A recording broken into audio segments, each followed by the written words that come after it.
tampilan Jenkins dan fungsi fitur-fitur utama yang ada di dalamnya. Nah, sebelum kita memulai, mari kita jelaskan apa sih itu Jenkins? Jenkins adalah sebuah automation server yang digunakan untuk membantu proses continuous integration dan continuous deployment atau biasa disebut dengan CI atau CD. Dan Jenkins, proses build, testing hingga deployment aplikasi dapat dilakukan dengan secara otomatis. Di bagian kanan layar terdapat menu new item. Menu ini digunakan untuk membuat job atau proyek baru di Jenkins. Job ini berisi perintah-perintah otomatis seperti mengkomplit kode, menjalankan testing, atau melakukan deployment aplikasi. Menu build story. Menu ini berfungsi untuk melihat riwayat build yang pernah dijalankan. Dari sini kita bisa mengetahui apakah sebuah build berhasil atau gagal, serta kapan build tersebut dijalankan. Selanjutnya terdapat bagian build queue. Build queue menampilkan job yang sedang menunggu giliran untuk dieksekusi.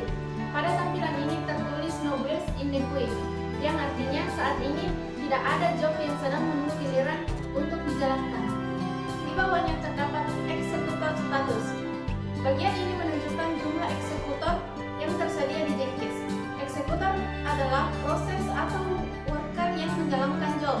Contohnya, angka 0/2 berarti Jenkins memiliki 2 eksekutor dan saat ini tidak ada job yang sedang berjalan.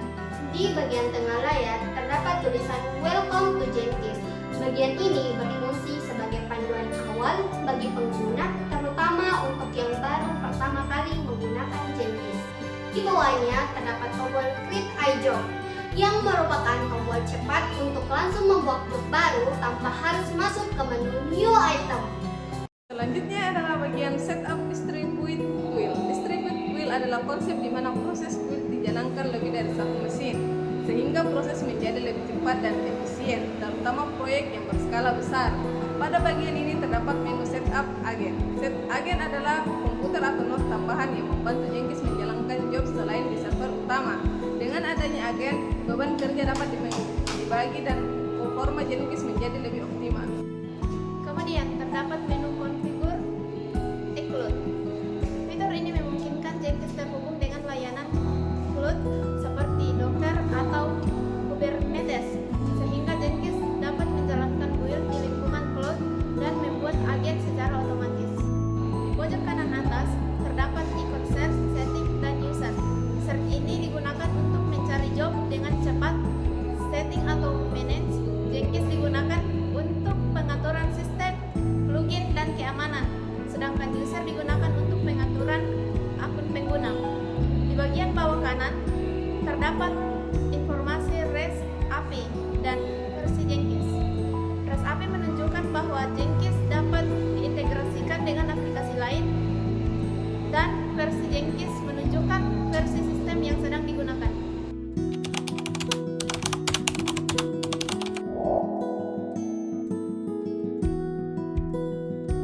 Pertama-tama kita buka Jenkins dan kita masuk ke new item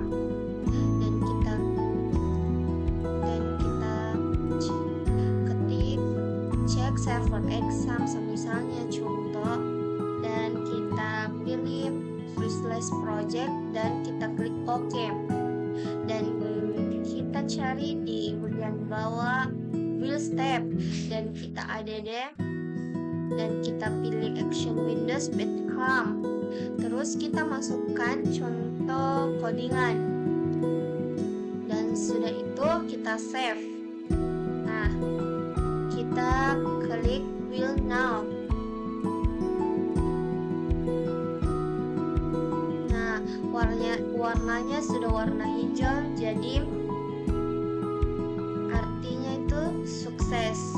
Nah, semisal kita mau lihat outputnya, kita klik console output dan muncul sekarang benar-benar berhasil. Sebagai kesimpulan, dashboard Jenkins berfungsi sebagai pusat pengelolaan otomatisasi CI atau CD.